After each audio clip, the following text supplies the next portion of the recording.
আল্লাহ নবী সাহাবী হযরত উসমান ইবনে তালহা, হযরত উসমান ইবনে তালহা কে উসমান ইবনে তালহা জানার হাতেতে আল্লাহ পাকের কাবা শরীফের চাবিখানা ছিল। আল্লাহ নবী হিজরাতের আগে ডাক দিয়ে দেন, আল্লাহ নবী ডেকে নেন, ও উসমান ইবনে তালহা, আমি নবী সাল্লাল্লাহু আলাইহি ওয়াসাল্লাম মনটা আমার কাঁদে, মনটা আমার চায় আল্লাহ পাকের কাবা শরীফের ভিতরে যাব, আল্লাহ পাকের কাবা শরীফের ভিতরটা ঘুরে ঘুরে দেখবো, একবার চাবিটা আমাকে দাও, একবার চাবিটা আমার হাতে দাও। হযরত উসমান ইবনে তালহা তখন উনি মুসলমান ছিলেন না। আল্লাহ নবী সাল্লাল্লাহু আলাইহি ওয়াসাল্লাম হুজুরকে জানিয়ে দেন, ও হযরত মুহাম্মদ সাল্লাল্লাহু আলাইহি ওয়াসাল্লাম চাবি আপনাকে দেবো না, চাবি আপনার হাতে দেবো না। আল্লাহ নবী দাঁড়িয়ে দাঁড়িয়ে জানিয়ে দেন, ও উসমান ইবনে তালহা, এমন একটা দিন আসবে, এমন একটা সময় আসবে আল্লাহ রাব্বুল আলামিন কাবা শরীফের চাবিখানা আমার হাতে পৌঁছে দেবে, আমার হাতে উঠিয়ে দেবে। আমি নবী যাকে মন চাইবে তাকে কাবা শরীফের চাবি দেবো। আল্লাহ নবী অষ্টম হিজরিতে বার হয়ে গেলেন, মক্কা শরীফ ফাতে হয়ে গেল, মক্কা বিজয় হয়ে গেল। আল্লাহ নবী সাল্লাল্লাহু আলাইহি ওয়াসাল্লাম কাবা শরীফের কাছে দাঁড়িয়ে আছে, কাবা শরীফের চাবিখানা উসমান ইবনে তালহা আল্লাহ নবীর হাতে দিয়ে পৌঁছে দিলেন। তখন উনি মুসলমান হলেন। আল্লাহ নবী কাবা শরীফ খানা খুলে নে কাবা শরীফের ভিতরে চলে গেলেন। কাবা শরীফ ঘুরে ঘুরে দেখে কাবা শরীফের ভিতরটা পরিষ্কার করে আল্লাহ নবী বাইরে চলে এসে আল্লাহ নবী জানিয়ে দেন, আল্লাহ নবী শুনিয়ে দেন, ও বাবা উসমান ইবনে তালহা, সেদিনের কথা কি মনে পড়ে? সেদিনের কথা কি মনে আছে? আমি নবী জানিয়েছিলাম এমন একটা দিন আসবে, এমন একটা সময় আসবে আল্লাহ রাব্বুল আলামিন কাবা শরীফের চাবিখানা আমি নবী আমার হাতে উঠিয়ে দেবে। ও বাবা উসমান ইবনে তালহা, আল্লাহর কাবার চাবিখানা আল্লাহ রাব্বুল আলামিন আমার হাতে দিয়ে দিয়েছে। আমি সেদিন তোমায় বলেছিলাম যাকে খুশি কাবা শরীফের চাবি দেবো। আমি রাসূলুল্লাহ আজকে দিনে যে খুশি মনে তোমার কাছে চাবি দিয়ে দিলাম। জোরে বলুন সুবহান, আর একটু জোরে বলুন সুবহান।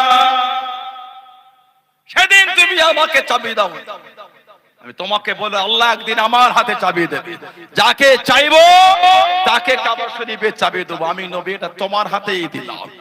উসমান ইবনে তালহা বলতে হুজুর চাবি দিচ্ছে আর অন্তর আমার ইমানের নূর আসছে। জোরে বলুন না সুবহানাল্লাহ। এই অষ্টম হিজরিতে উনিও মুসলমান আর নবী দোয়া করে বললেন কিয়ামত পর্যন্ত তোমার খানদানের হাতেই চাবি থাকবে। বললেন আলহামদুলিল্লাহ। আল্লাহ নবী নববী শরীফে বসে আছেন। ও জওয়াকেরাম, ও আমার মুরব্বি বাপজানেরা, মায়েরা, বোনেরা, মগিরাম, আল্লাহ নবী সাল্লাল্লাহু আলাইহি ওয়াসাল্লাম সাহাবাদের নিয়ে বসে আছেন। আল্লাহ পাকের হুকুমে জিবরাইল আলাইহিস সালাম আল্লাহ নবীর কাছে একটা একটা করে খবর পৌঁছে দেয়। আল্লাহ নবীর নূরের চক্ষু থেকে টপ টপ করে পানিটা গড়িয়ে গড়িয়ে চলে যায়। আল্লাহ নবী কাঁদেন, আল্লাহ নবী চোখ দিয়ে পানি গড়ায়। আল্লাহ নবী জানিয়ে দেন, ও বাবা সালাম, এবার যুদ্ধে ঝান্ডা খানাম আমার চাচা দোমায় আমার জাফর যুদ্ধে ঝান্ডা খানা ধরে নিল। আল্লাহ নবী জানিয়ে দেন সাল্লাল্লাহু আলাইহি ওয়াসাল্লাম আমার জাফর যুদ্ধ করে, আমার জাফর যুদ্ধটা চালিয়ে যায়, যুদ্ধের নেতৃত্ব করে দেয়। আল্লাহ নবী চোখ ভরা পানি জানিয়ে দেন, ও বাবা সালাম, আমার জাফর ডান হাত কানা কেটে দিল, আমার জাফরকে দমাতে পারলো না, আমার জাফরকে আটকাতে পারলো না।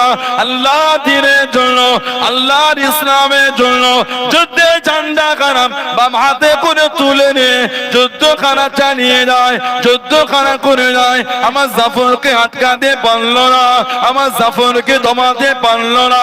আল্লাহ নবী চোখ ভরা পানি কেঁদে কেঁদে শুনিয়ে দে, ও বাবা সালাম, আমার জাফর বাম হাত কানা কেটে দিল, আমার জাফরকে দমাতে পারলো না, আমার জাফরকে আটকাতে পারলো না।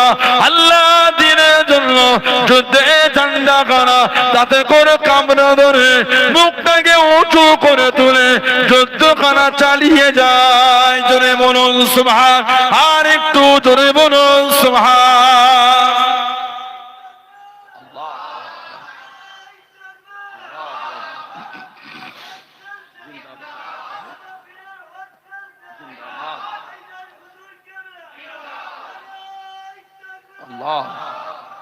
ডান হাতে ঝান্ডা, ডান হাত কেটেছে। আল্লাহর রাসূল বলে ঝান্ডা বাম হাতে দিয়েছে। হুজুর বলে বাম হাতও কেটে দিয়েছে, দুটো হাতই উনার নাই। আল্লাহ রাসূল বলে যুদ্ধে ঝান্ডা দাঁতে করে কামড়ে মুখটাকে উঁচু করে তুলে যুদ্ধ করে যাচ্ছে।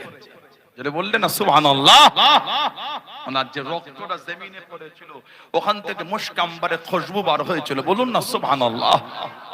হযরতে জাফর রাদিয়াল্লাহু তাআলা এই দুটো হাত আল্লাহ দ্বীনের জন্য দিয়েছে। হুজুর বলে আল্লাহ এত খুশি হয়েছে, আল্লাহর জান্নাতে আমার জাফরকে দুটো ডানা দিয়ে দিয়েছে। এই দুটো ডানা দিয়ে মেলে মেলে জান্নাতে যেখানে খুশি উড়ে উড়ে ঘুরে ঘুরে বেড়াবে। জোরে বলুন না সুবহানাল্লাহ। ওজন্য ওনাকে বলা হয় জাফরুত তাইয়া, জাফর ইবনে আবি তালিব রাদিয়াল্লাহু তাআলা। আল্লাহর নবী সাল্লাল্লাহু আলাইহি সাল্লামের নিজের চাচাতো ভাই নাজ্জাসী বাদশা ডেকে বলল যে তোমরা ঈসা ইবনে মারইয়াম সম্পর্কে কি বলো? হযরতে হুজুরের চাচাতো ভাই জাফর রাদিয়াল্লাহু তাআলা বললে আমরা হযরত ঈসা আলাইহিস সালামকে আল্লাহর বান্দা মনে করি, আর আল্লাহ পাকের কুদরতি রূহের তৈরি মনে করি, আর ওনার মা হযরত মারইয়াম আলাইহিস সালাম ওনাকে আমরা পবিত্র মনে করি, পাক মনে করি। বিনা স্বামীকে আল্লাহ ঈসা আলাইহিস সালামকে ওনার গর্ভে আল্লাহ পাঠিয়েছে। পরে সূরা মারইয়াম পড়া তেলাওয়াত করা শুরু করে দিলেন। নাজ্জাসী বাদশা দরবারে এত কেঁদেছিল, ওনার মন্ত্রী সহ সমস্ত লোক এত কেঁদেছে। কেঁদে কেঁদে বলল আমার ধর্ম যে কথা বলে ইনারাই সেটাই বলে, তো বেশিও নয় কমও না।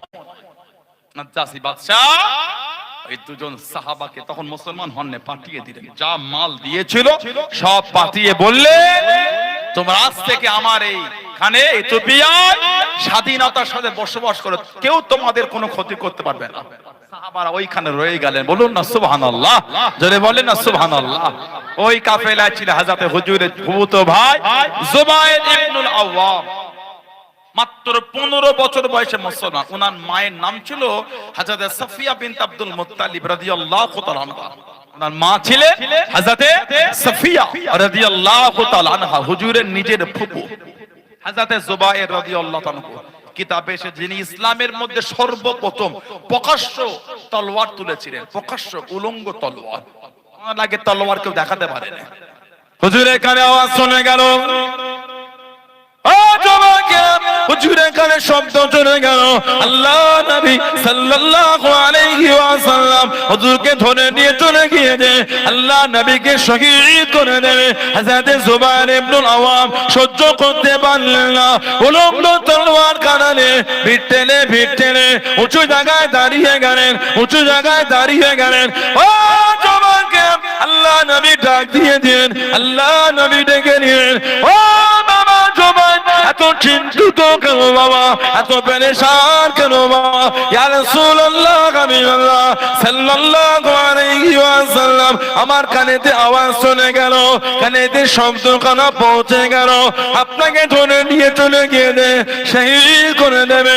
আমি জুবায়ের সহ্য করতে পারলাম না, আপনার জন্য পার হয়ে গেলাম। আল্লাহ নবী জানিয়ে দেন, আল্লাহ নবী শুনিয়ে দেন, ও বাবা সাহাবা, আমি নবী সাল্লাল্লাহু আলাইহি ওয়াসাল্লাম আমার জুবায়ের হলো ইসলামের মধ্যে সর্বপ্রথম প্রকাশ্য তলোয়ার উত্তোলনকারী। জোরে বলুন সুবহান, আর একটু জোরে বলুন সুবহান। কে? হযরত জুবায়ের। আল্লাহ নবী দ্বীনের জন্য বার হয়ে গেলেন। ইসলামের প্রথম যুদ্ধ দ্বিতীয় হিজরিতে বদরের মদিনে চলে গেলেন মাত্র 313 জন সাহাবা আল্লাহ নবী সাহাবাদের নিয়ে পৌঁছে গেলেন মাত্র দুটি ঘোড়া একটা ঘোড়া পিঠে হযরত জুবাইর ইবনে আওয়াম রাদিয়াল্লাহু তাআলা আনহু হলদে পাগড়ি মাথায় দিয়ে যুদ্ধখানা চালিয়ে যায় যুদ্ধখানা করে যায় ও জওয়ানকে আল্লাহ নবী ডাক দিয়ে দেন আল্লাহ নবী জানিয়ে দেন ও বাবা জুবাইর হলদে পাগড়ি পরেছো বাবা আল্লাহ পাকের দরবারে এতটা পছন্দ হয়ে গেল এতটা কবুল হয়ে গেল আল্লাহ রাব্বুল আলামিন বদরের জমিনে যতজন ফেরেশতা পাঠিয়ে দেন সবার মাথায় হলদে পাগড়ি পরে এসে ও বাবা জুবাইর তোমার ভঙ্গিমায় আল্লাহ পাকের ফেরেশতারা জমিনে নেমে এসেছেন জোরে বলুন সুবহান আর একটু জোরে বলুন সুবহান তুমি হলদে পাগড়ি মাথায় দিয়েছো আল্লাহ এই বদরের জমিনে যতজন ফেরেশতা পাঠিয়েছেন সবার মাথাতেই হলদে পাগড়ি পরে আল্লাহ পাঠিয়েছেন তোমার ভঙ্গিমায় তোমার মতন সেজে আল্লাহর ফেরেশতারা দুনিয়ায় নেমে এসেছে একটা দুটো না কম বেশি 5000 ফেরেশতা আল্লাহ বদরে পাঠিয়েছেন সবার মাথাতেই হলদে পাগড়ি জোরে বলে আর কি জোরে বলা গেল না যে বদর হিজরাতের পরে হুজুরের প্রথম যুদ্ধ দ্বিতীয় হিজরি মাত্র 313 জন সাহাবা কম বেশি 14 জন সাহাবা শহীদ হয়ে গেছে ইন্না লিল্লাহি ওয়া ইন্না ইলাইহি রাজিউন হুজুরের 14 জন সাহাবা বদরে শহীদ হলেন 7 জন মুহাজির 7 জন আনসার হুজুরের এই 14 জন সাহাবা রাদিয়াল্লাহু আনহুম আজমাইন শহীদ হয়ে গেছে যে যুদ্ধ আমার নবী সিজদায় পড়ে জার জার হয়ে কেঁদেছে আল্লাহ আজকে যদি হেরে যায় আর দিন মানার কেউ থাকবে না ইসলামের প্রথম যুদ্ধ আল্লাহ এদের মনটা ভেঙে যাবে আল্লাহ আজকে যদি হেরে যায় ইসলাম মানার আর কেউ থাকবে ইসলামের ঝান্ডা কে ধরবে আল্লাহ আপনার ওয়াহাদানিয়াত মানার কাউকে পাওয়া যাবে না আমি নবী আমাকে মানার কাউকে পাওয়া যাবে না হুজুর সিজদায় পড়ে খালি কাঁদছেন হুজুর ঝরঝর করে কাঁদছেন আর আল্লাহর দরবারে বলছেন হুজুরের পাশে থেকে দাঁড়িয়ে গেলেন হযরতে মিকদাদ রাদিয়াল্লাহু তাআলা কে হযরতে মিকদাদ আল্লাহ নবী সাল্লাল্লাহু আলাইহি সাল্লাম যুদ্ধ করেছিলেন খন্দকের যুদ্ধ খন্দক মানে হলো গর্ত করা খন্দক শব্দের অর্থ হলো গর্ত এই গর্ত খননের যুদ্ধ যারা হজ বা উমরা করেছেন জানেন হজ বা উমরা যারা করেছেন জানেন মদিনা শরীফে একটা ময়দান আছে সেই ময়দানের নাম হলো খন্দকের ময়দান জায়গাটার নাম হলো খন্দকের ময়দান সাবা মসজিদ মানে 7টা মসজিদ ওইখানটা এক জায়গায় আছে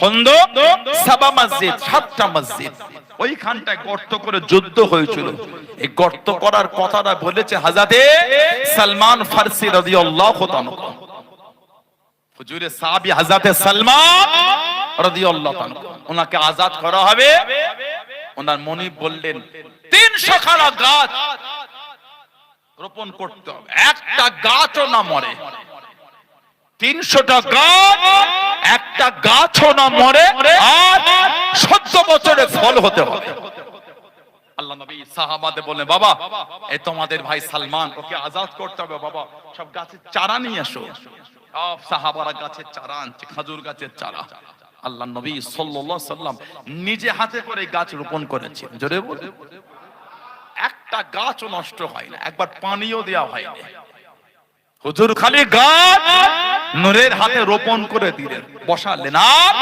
একবার পানিও দেওয়া হয় না 14 বছর আল্লাহ হুকুম ওই গাছেতে খেজুর হয়ে গিয়েছিল জোরে বলুন না সুবহানাল্লাহ হযরত সালমান ফারসি রাদিয়াল্লাহু আনহু এই গর্ত করার এটা বলে হুজুর আমরা যদি মদিনা শরীফের সীমানায় গর্ত করে দিই তারা কিন্তু ঢুকতে পারবে না হুজুর বললেন তোমার এই যুক্তিটা তো খারাপ না হুজুর গর্ত করলেন কিতাব এসেছে ওই মাটিটা আল্লাহর নবী সাহাবাদের কাঁধে কাঁধ মিলে হুজুর নিজেও মাথায় করে বয়েছিলেন আহা হুজুরের নূরের জিসিম মুবারক চেহারা মুবারক ওই মাটি ধুলো হুজুরের গোটা জিসিমে লেগে গিয়েছিল হাদিস শরীফে এসেছে আল্লাহর নবী এত ক্ষুধার্ত হয়ে গিয়েছিলেন এই খন্দকের ময়দানে হুজুর নিজের পেটে তো দুটো পাথর বেঁধে ঝুলিয়ে দিয়েছিলেন আহা বলুন না সুবহানাল্লাহ জোরে বলেন না সুবহানাল্লাহ এত কষ্ট আমাদের নবী হযরতে মিকদাদ রাদিয়াল্লাহু আনহু এই কষ্ট দেখে আর সহ্য করতে পারলেন না, কাঁদতে কাঁদতে ঘরে চলে গেল। খুঁজছেন হুজুরের কাছে কি নিয়ে যায়,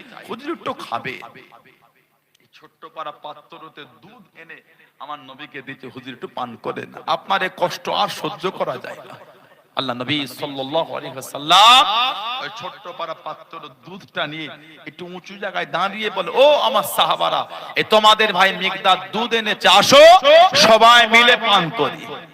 হুজুর ওই দুধ পান করলেন, পাত্রটা সাহাবাদের হাতে দিলে সমস্ত সাহাবাদের হয়ে যাওয়ার পরও আল্লাহ ওই ছোট্ট পাড়া পাত্রতে আল্লাহ পাক বরকত দিয়ে দিলেন। জোরে বলেন, আর একটু জোরে বলা গেল না? হযরত মিকদাদ পাশে গিয়ে দাঁড়িয়ে গেলেন। চোখ ভরা পানি রে কাঁদতে লাগলেন, ইয়া রাসূলুল্লাহ, হাবিবাল্লাহ, আল্লাহ পাকের নবী, হুজুর আপনি আর কাঁদবেন না, সিজদা থেকে মাথাটা উঠিয়ে নেন, সিজদা থেকে মাথাটা তুলে নেন, আপনার কান্না সহ্য করতে পারি না, হুজুর আপনি আর কাঁদবেন না। আল্লাহ পাকের নবী, আমরা আপনাকে মুসা নবীর উম্মতের মতন বলবো না, ও নবী মুসা, আপনি আর আপনার আল্লাহ ফিরআউনের বিরুদ্ধে যুদ্ধ করেন, ফিরআউনের বিরুদ্ধে যুদ্ধ করেন, আমরা একটু বসে বসে দেখি, ওটা আপনাকে বলবো না। ইয়া রাসূলুল্লাহ, হাবিবাল্লাহ, শরীরের মধ্যে এক ফোঁটা রক্ত থাকা পর্যন্ত এই জমিন আপনাকে কাত করে রেখে যুদ্ধখানা চালিয়ে যাব। জোরে বলুন সুবহান, আর একটু জোরে বলুন সুবহান। ও জমাকে আল্লাহ নবী জান জান হয়ে কাঁদেন, ও নবী আল্লাহ পাক, আজকে দিনে যদি যাই, দিন মানার কেউ থাকবে না, ইসলাম মানার কেউ থাকবে না, আল্লাহ পাক আপনার ওয়াহদানিয়াত মানার কেউ থাকবে না, আমি নবী আমাকে মানার কেউ থাকবে না, ইসলামে ঝান্ডা তোলার কেউ থাকবে না। আল্লাহ নবী জার জার হয়ে কাঁদেন, চোখে পানি ফেলে ফেলে কাঁদেন। ও জওয়াকে হযরত আব্দুর রহমান ইবনে আউফ রাদিয়াল্লাহু তাআলা আনহু, যিনি হলেন সাহাবাদের মধ্যে সবথেকে ধনী, আল্লাহ নবী সাল্লাল্লাহু আলাইহি ওয়াসাল্লামের কাছে থেকে দাঁড়িয়ে গেলেন, মাথা থেকে পা পর্যন্ত 31 জায়গাতে তীর তলোয়ার আঘাত হয়ে গেল, রক্তখানা টপকে টপকে পড়ে, রক্তখানা টপকে টপকে পড়ে, 31 জায়গাতে তীর তলোয়ার আঘাত হয়ে গেল।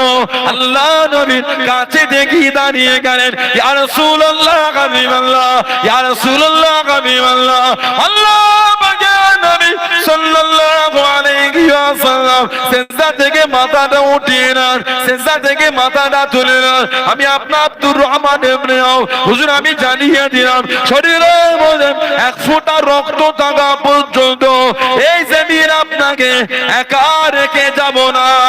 জোরে বলুন সুবহান, আর একটু জোরে বলুন সুবহান। আল্লাহ আল্লাহু আকবার, আল্লাহু আকবার। 31 জায়গায় তীর আর তলোয়ার, তখন হুজুরের পাশে দাঁড়িয়ে কাঁদছেন, বলবেন না সুবহানাল্লাহ? ইসলাম অত সহজ না। আল্লাহ পাক দিন আমাদের মিলিয়েছেন, তবে প্রচার করতে অনেক সাহাবাদের কষ্ট হয়েছে। সাহাবাদের কম রক্তের বন্যা বয় নেই দিনকে প্রচার করতে গিয়ে। ইসলাম যে আমাদের কাছে এসে পৌঁছেছে, সাহাবাদের রক্তের স্রোত বয়ে গিয়েছে। দুঃখ, কষ্ট, বেদনা কাকে বলবেন আপনি? মুসলমান হয়েও দিনের বিধানে মজবুত না, মুসলমান হয়েও ইসলামের বিধানে মজবুত না। এই দুঃখটা কাকে শোনাবেন আপনি বলেন? মদের আড্ডা, তাসের আড্ডা, জোয়ার আড্ডা, সাট্টার আড্ডা, লটারির আড্ডা, সুদের আড্ডা, যেভাবে আমাদের সমাজে দিনের দিন বেড়েছে, এগুলো জবানে বলার মতো না। মদের আড্ডা বন্ধ করার জন্য কোন লোকের কথা থাকে না, জলসা বন্ধ করার অনেক লোক পাবেন আপনি, জিকির বন্ধ করার লোক পাবেন, মদের আড্ডা বন্ধ করার লোক পাবেন না। কারণ জলসা, মাহফিল, জিকির, আজকার এগুলো হলে ওই গুণ তো চলবে না, যুবক গুণ তো আল্লাহওয়ালা হয়ে যাবে। সুবহানাল্লাহ বলে, এগুলি ভালো হয়ে যাবে। ওদের তো মন চাই না যে যুব সমাজটা আল্লাহওয়ালা হয়ে যাবে। ও যুবক, যতই শয়তান ধোঁকা দিক, জেনে রাখবেন শরীরে রক্ত দিয়ে আজ রাসূলুল্লাহর ভালোবাসার খুশবু পাওয়া যাচ্ছে। জোরে বলে, আর জোরে বলা গেল না। ও জন্যই তো এত অন্তর আল্লাহ ভালোবাসা দিয়েছে হুজুরের মহব্বত। আল্লাহ কবুল করেছেন বলে তো অন্তরে ভালোবাসা দিয়ে দিয়েছে। ঠিক বলছি না ভুল বলছি? এত নোংরামি হচ্ছে, যুবকগুলো ছুটছে না। এই প্রতি মাসে জিকিরে মাহফিল করার জন্য পাগল হয়ে আছে, কারণ এদের অন্তর আল্লাহ আল্লাহ আল্লাহর রাসূলের প্রেম দিয়ে দিয়েছে। এদের মন নোংরার দিকে যাচ্ছে না। এই জিনিসটা কিছু কিছু লোকের মাথা কাজ করছে না। কিভাবে জিকিরে মাহফিলটা বন্ধ করা যায়, কি করে এগুলো বন্ধ করা যায়? যেমন বেঈমান কাফের গুলো চেষ্টা করেছিল দ্বীনের প্রচার বন্ধ করা যায় কি করে। আবু জেহেল সব দিক থেকে যখন ফেল হয়ে গেল, আর ওর মাথা কাজ করে না। এই দারুন নাদওয়ায় বসে বসে বলে হযরত মুহাম্মদ সাল্লাল্লাহু আলাইহি ওয়াসাল্লাম সে কি আর মাটিতে গড়াগড়ি খায়? মানে সে কি আর সিজদা দেয় আল্লাহকে? এখনো দেয়। আবু জেহেল বলে ফেলল জাহান্নামী, একবার যদি তাকে দেখি সিজদা অবস্থায়, আমি পা দিয়ে তার মাথাটাকে পিষবো মাটিতে। বলুন নাউযুবিল্লাহ। আল্লাহ নবী সাল্লাল্লাহু আলাইহি ওয়াসাল্লাম সিজদায় ওই কাফেরটা দেখে ছুটছে হুজুরের মাথায় পা দেবে। কত বড় জাহান্নামী দেখেছে, কত বড় নাদান দেখেছে। যেই হুজুরের কাছে কাছে পৌঁছতে ছিটকে উল্টো দিকে পড়েছে। কি খবর? বলে বড় গর্তের মধ্যে আগুন দাউ দাউ করে জ্বলছে, আগুনের গোলা আমার দিকে যেন আগেই আসে। হুজুর যখন খবর পেলেন সাহাবাদের কাছে, হুজুর বললেন ও যদি আমার দিকে আগিয়ে আসতো আল্লাহর ফেরেশতা আবু জেহেলকে টুকরো টুকরো করে ফেলতো। সেই আবু জেহেল মার্কা কিছু লোক আমাদের সমাজে, দিনের এগুলো তাদের পছন্দ হচ্ছে না। কি হবে জলসা মাহফিল করে? কথা ঠিক বলছি না ভুল বলছি? জিকিরে মাহফিল মক্তব মাদ্রাসা এগুলো কি লাভ? কি লাভ হচ্ছে বুঝতে পারো? কি লাভ হচ্ছে? মাথা কাজ করে না তোমার? এগুলো চলছে বলে আজও এই কটা যুবককে আল্লাহ দিনের এই ভালোবাসার জায়গায় তুমি দেখতে পেয়েছো। এগুলো না থাকলে এটাও পাবে না। ঠিক বললাম না ভুল বললাম? ঈমানের জায়গায় শক্ত হন, ঈমানের জায়গায় নিজেকে মজবুতি তৈরি করেন। আল্লাহ আমাদের হেফাজত করেন। আল্লাহ পাক আমাদের যুবক যুবতী ভাই বোনদের মন আল্লাহ দিনের দিকে করে দেন। বলেন আমিন। আল্লাহ আমাদের প্রত্যেকের দ্বারা 5 ওয়াক্ত নামাজ আল্লাহ কায়েম করে কিনা বলুন আল্লাহুম্মা আমিন। জোরে বলেন আল্লাহুম্মা আমিন। একটু দরুদ শরীফ আল্লাহুম্মা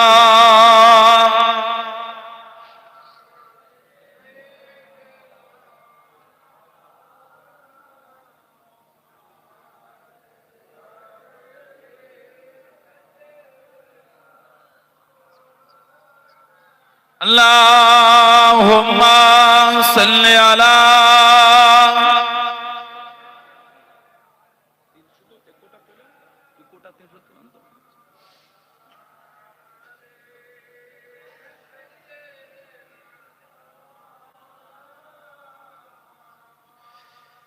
একটি বছর পরে আবার ফিরে এলো মাহে রমজান।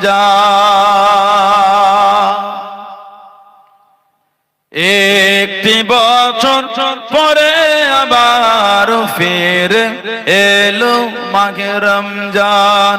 মুমিন হৃদয়ে পড়ল সালাম, মুমিন হৃদয়ে পড়ল সালাম, মুমিন হৃদয়ে পড়ল সালাম। উঠল জেগে নতুন প্রাণ।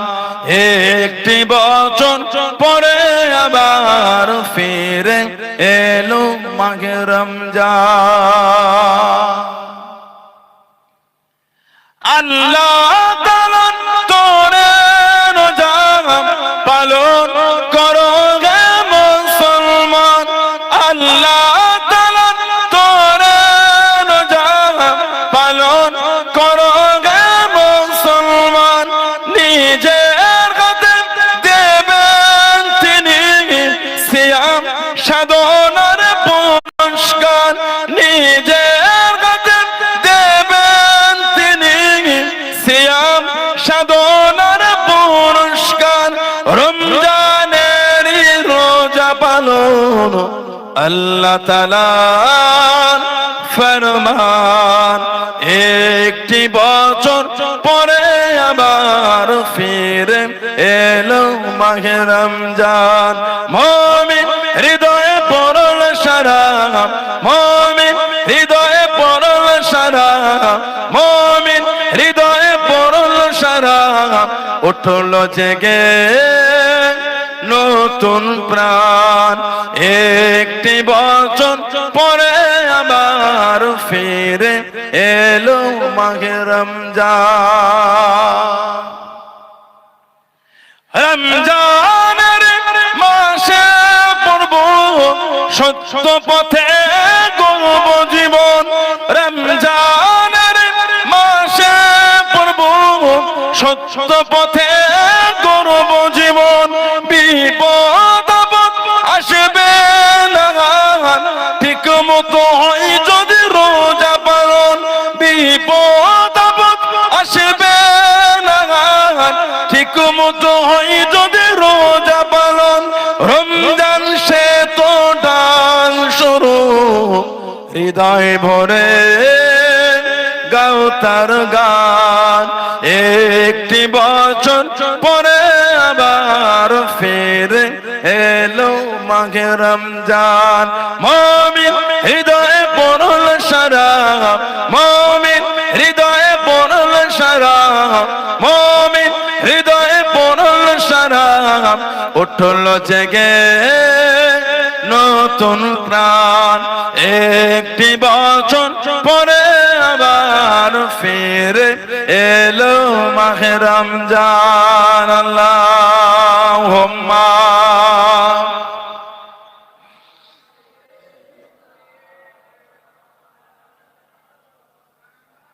ওয়ালা আলি সাইয়্যিদিনা। আমার ভাইয়েরা, বাপজানেরা, ছেলেরা, যুবকেরা, মুরব্বীরা, মায়েরা, বোনেরা, মেয়েরা, মর্যাদা ভালো হন, শরীয়তের মধ্যে আসেন, মনটাকে ভালো করেন। মরণ আমার আপনার একদিন হবেই হবে। আল্লাহর আদালতে কি মুখ দেখাবো, আল্লাহর সামনে কোন মুখলে উঠে দাঁড়াবো। ভালো হওয়া, নোংরা থেকে নিজেকে ফেরা, মরণ হবেই হবে। আল্লাহর ওলি হযরত নিজামউদ্দিন আউলিয়া রাহমাতুল্লাহ, ওনাকে মাহবুবে ইলাহি বলা হয়, আল্লাহর প্রিয়, আল্লাহর পাগল হযরত নিজামউদ্দিন আউলিয়া রাহমাতুল্লাহ। দিল্লির জমিনে বাচ্চাবেলায় ওনার মা ইন্তেকাল হয়ে গেছে। নিজামউদ্দিন আউলিয়া রাহমাত মাহবুবে ইলাহি, ওনার সময়ে অনেক কটা বাদশাহ দৌর সময় গুজরে গিয়েছে।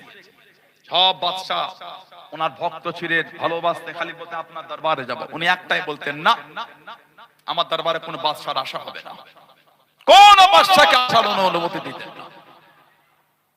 এক বাদশা খুব জেদাজিদি করলো, খাদেম পাঠালো, উনি বললেন গিয়ে বলে দাও ওলি আল্লাহদের দরবারের দরওয়াজা হয় দুটো, এক দরজাতে ঢুকবে, আমি আরেক দরওয়াজাতে বার হয়ে যাব, আমাকে পাবে না। নিজামউদ্দিন আউলিয়া রাহমাতুল্লাহ এত বড় আল্লাহর আবেদ, আল্লাহর পাগল ছিলেন।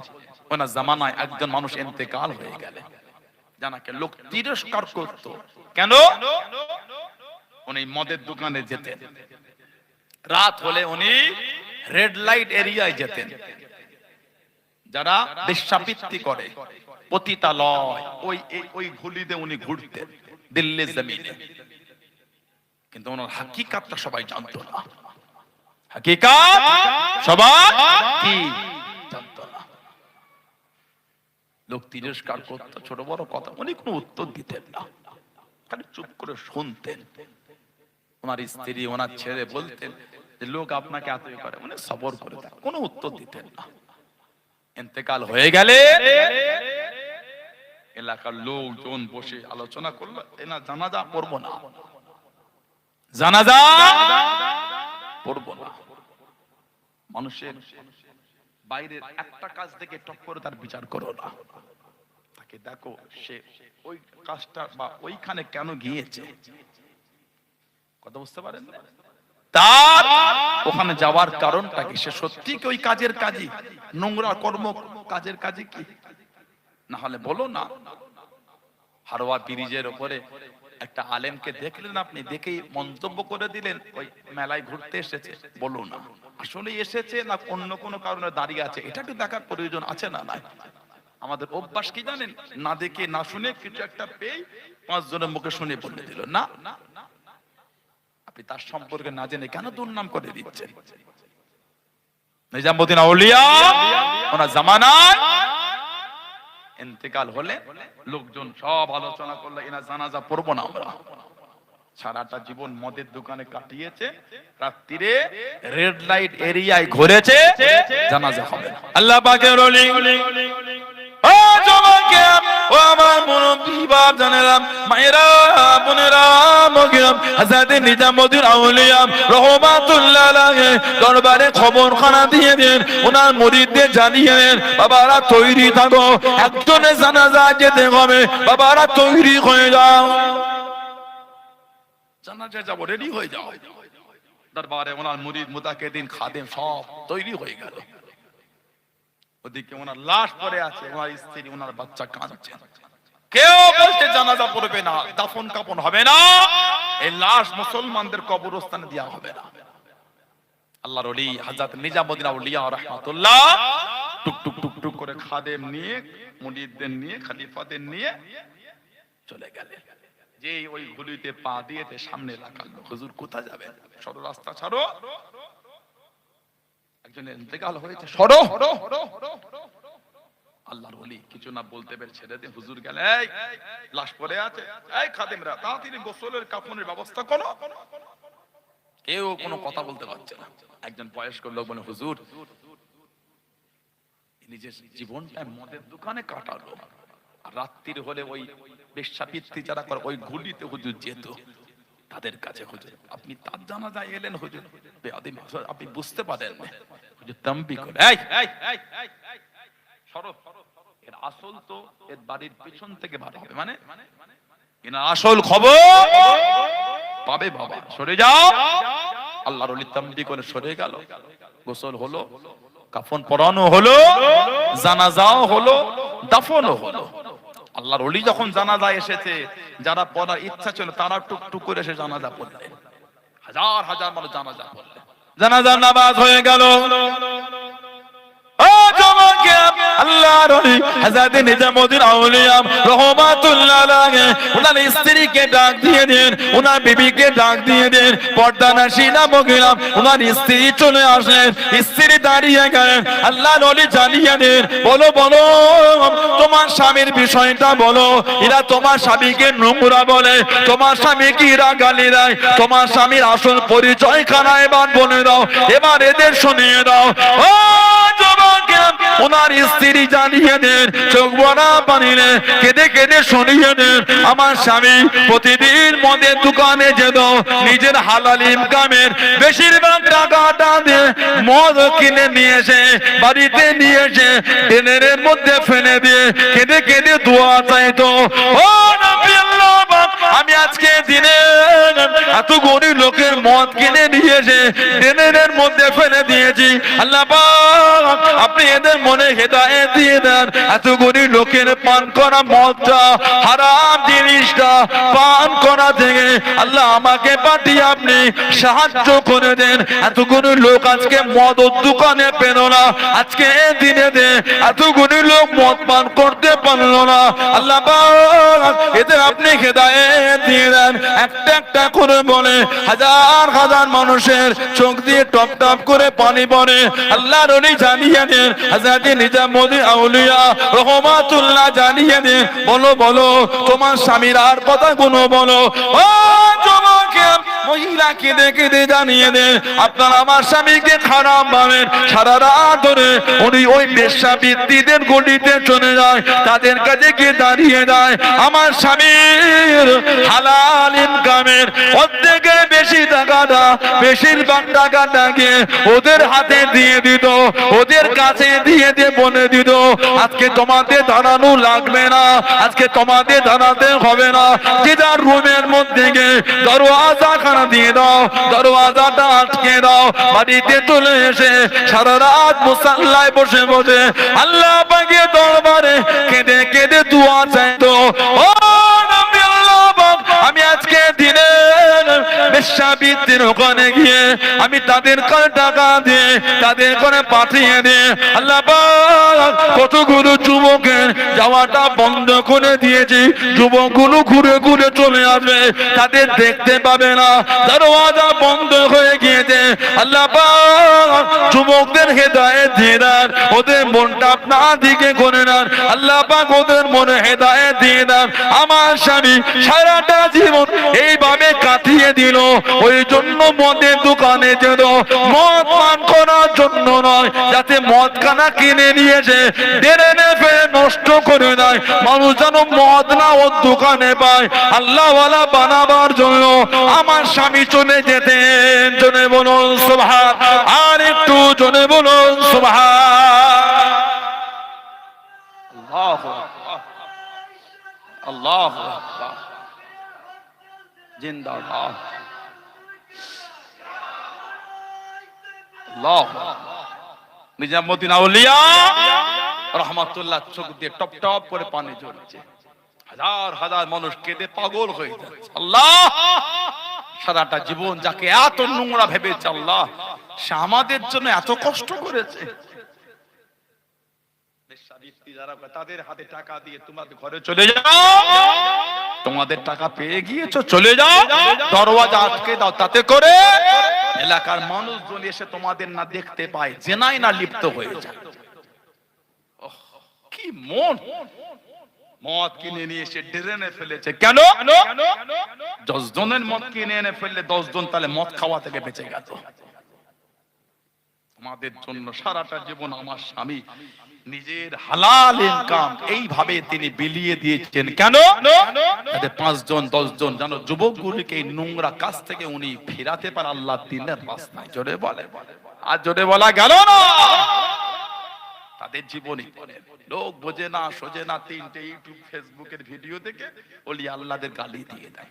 ওলি আল্লাহদের জীবনী পড়েছো, ওলি আল্লাহদের জীবনী ঘেঁটেছো, যাদের দ্বারা আল্লাহ জমিনে কি খেদমত নিয়েছে, যাদের দ্বারা এই জমিন আল্লাহ পাক কি মেহনত আল্লাহ পাক রব্বুল আলামিন দ্বীনের জন্য করিয়েছে। কথা ঠিক না ভুল বলছি?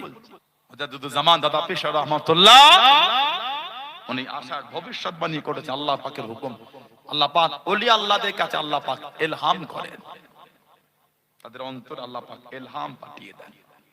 হযরতে হাজী মাওলানা মুস্তাফা মাদানী হুজুর বলেছিলেন, আমার আগামী প্রজন্মে আল্লাহ এমন একটা আওলাদ, এমন একটা সন্তান পাঠাবে যার মেহনতে, যার খিদমতে আল্লাহ এই জমিন থেকে শিরক বিদআত গুলিকে আল্লাহ পাক উৎখাত করে দেবেন, মুছে দেবেন।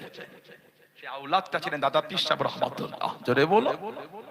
আপনি জানেন দাদা হুজুর কটা ওই ধান ভেঙেছে? এখন আমাদের সমাজে আছে ওই ছোট ছোট মাটির ঘোড়া সব ধানে দিয়ে রাখে, আছে না? আল্লাহ শরীয়তে ওটা হারাম।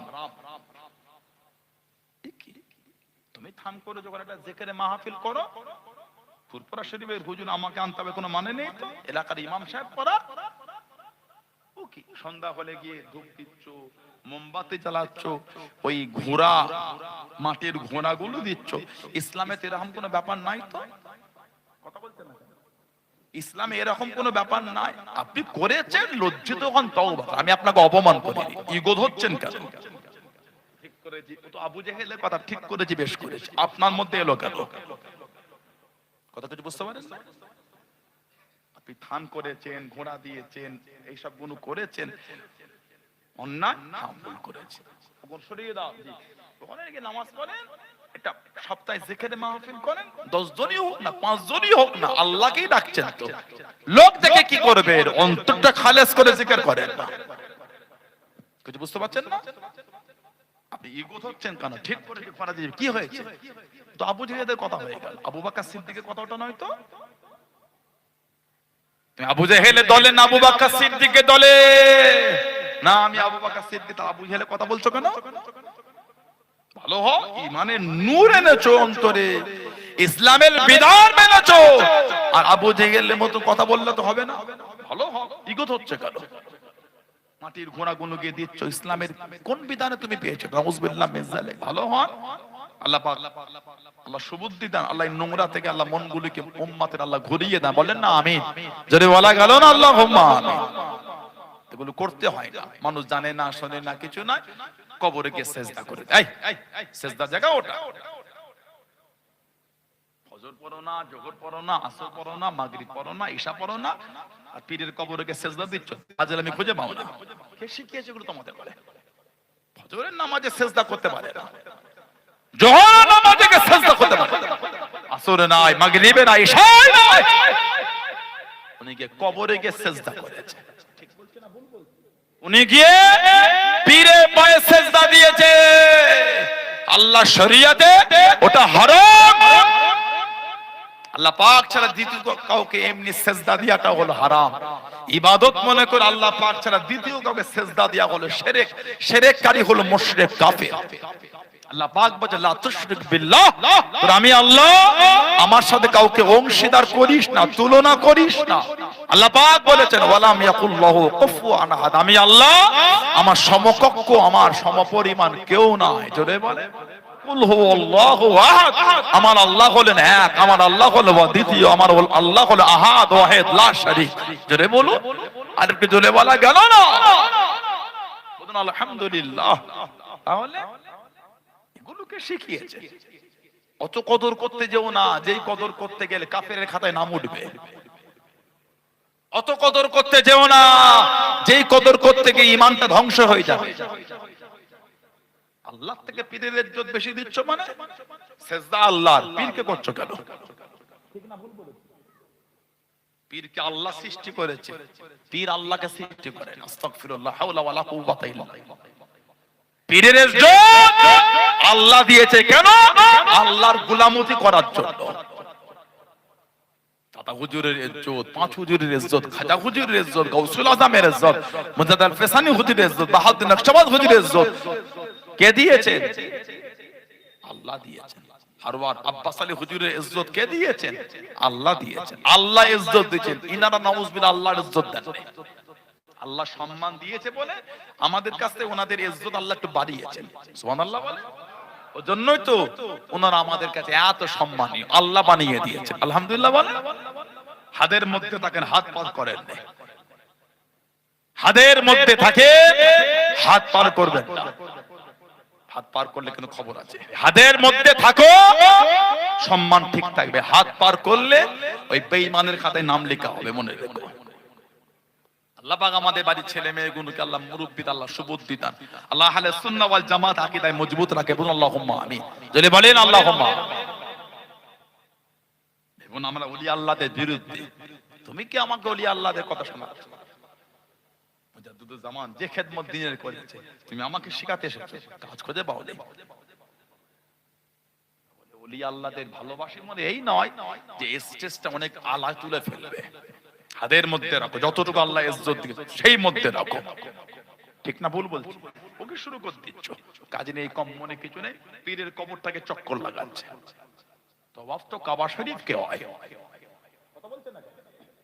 তওয়াফ কাবা শরীফ হয়। পীরের কবর থেকে তওয়াফ শুরু হয়ে গেল। চক্কর কাটা, সাত তওয়াফ কাবা শরীফ। রুকনে ইয়ামানি থেকে নিয়ত করে নিলে শুরু করো, এবার শুরু করো।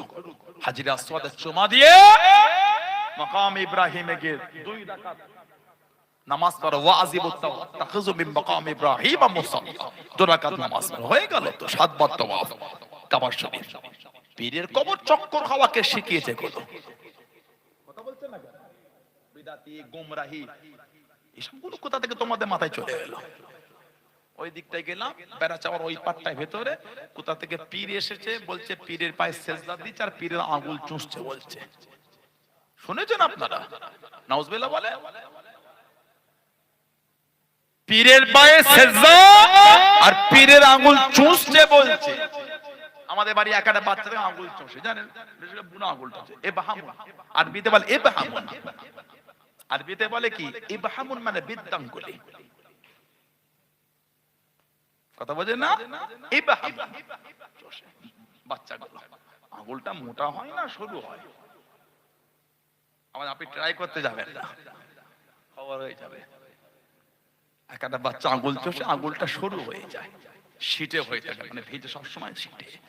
এই পীরের আঙুল চুষছে, কিছুদিন পরে দেখবে 5টার মধ্যে একটা নাই, মুরিদরা তাবারক হিসাবে নিয়ে নিয়েছে। আরো কিছুদিন পরে আর একটা নাই, বছর ঘুরতে না ঘুরতে 5টাই নাই, মানে মুরিদরা তাবারক করে ফেলেছে। পীরের আঙুল চুষে তাবারক করে কোনদিন কামড়ে নিয়ে চলে গেছে। তাবারক ওটা রেখে দে, হুজুরের আঙুল কথা বলে না। আস্তাগফিরুল্লাহ, লা হাওলা ওয়ালা কুওয়াতা। এর সাথে সুন্নিয়াতের কোনো সম্পর্ক নাই, এগুলো হলো বেদাতি, এগুলি হলো কি বেদাতি। দাদা হুজুরের বিরুদ্ধে কঠোর সংগ্রাম চালিয়ে দেয়। আর একটা হলো ওয়াহাবি, আর একটা হলো ওয়াহাবি। পীর মানা যাবে না, ওলি মানা যাবে না, ওসিলে মানা যাবে না, পীরের দরবারে যাওয়া যাবে না। এটা কি? এটা হলো ওয়াহাবি। আমরা বেদাতিও নয়, ওয়াহাবি নয়, আমরা হলো আহলে সুন্নাত ওয়াল জামাত। জোরে বলে, জোরে বলে। মুজাদ্দিদুজ জামান যেমন ওয়াহাবির বিরুদ্ধে সংগ্রাম করেছে, বিদাতির বিরুদ্ধে সংগ্রাম করে এই বাংলা নয়, Assam, Orissa, Tripura, Meghalaya, Kabul, Kandahar, Badakhshan, Uzbekistan, Samarkand, Bukhara, Russia, এই জমিনকে আল্লাহ মুজাদ্দিদুজ জামানের দ্বারা আহলে সুন্নাত ওয়াল জামাতের ঝান্ডা উঁচু করিয়েছেন। জোরে বলেন সুবহানাল্লাহ। সেই আল্লাহ, আল্লাহু আকবার।